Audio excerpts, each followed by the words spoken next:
It's Alpha Mission 2, a vertical scrolling spaceship shooter on the PlayStation 3. Originally released for the SNK Neo-Geo in 1991. This can be downloaded from the PlayStation Network for the Neo-Geo station, and ironically, right before this came out, I was eyeing up a copy of Alpha Mission 2 on Neo-Geo CD, being sold on eBay, but they're not cheap. Problem solved. PlayStation 3 to the rescue. A beautiful high-definition presentation with incredible sound await vertical scrolling spaceship shooter fans, as well as a flat-out awesome video game experience. This game will rock you like a blizzurricane in space! It's not just a vertical scrolling shooter where you shoot everything that moves and collect power-ups. There's quite a bit of strategy in here, but it's not so complicated that it becomes annoying. But it does help to read the instructions that come with the game.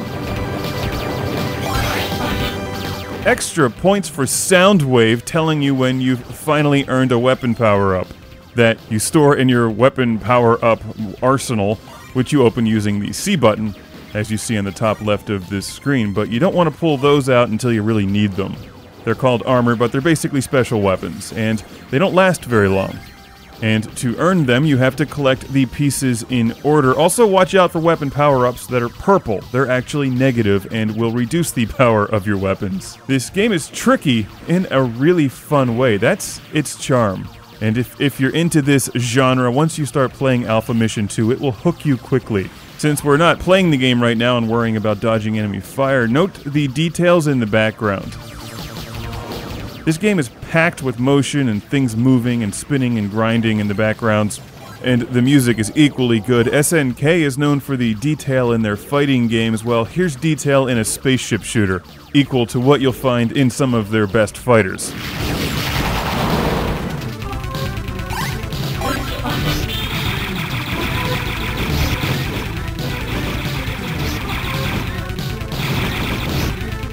Well, that was dumb, but a good example of something else that the armor is good for, saving your ass when you run into something. Not only does the armor give you additional firepower, but it saves your life once.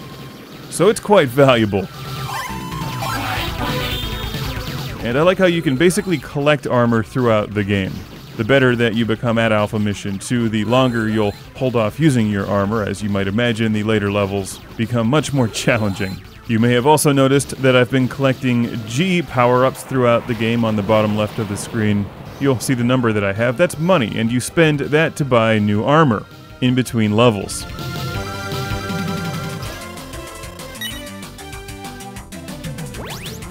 It's like a shopping spree. I'd like to buy some new wheels, a hood ornament, and note the shotgun blast that just brought down part of that battleship.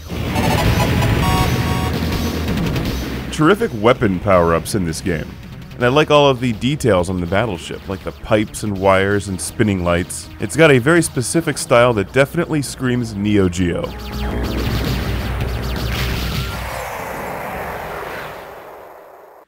After I've just carved that battleship apart like a Thanksgiving turkey, it's time to fly inside in a level that reminds me of Musha.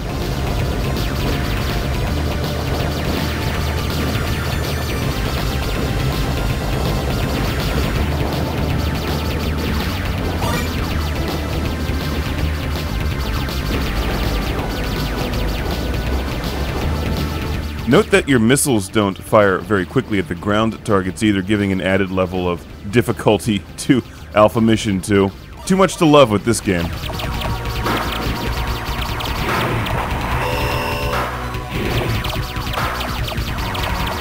And I just lost my weapons. Thank you, bad guys. Oh, by the way, the C button is the triangle button on the PS3 controller. Alpha Mission 2 comes highly recommended for fans of this genre, available as a downloadable game from PlayStation Network. You can also buy it for your Neo-Geo AES or Neo-Geo CD, but I would recommend the PlayStation 3 version because it's cheaper and it's just flat out awesome in HD. Alpha Mission 2.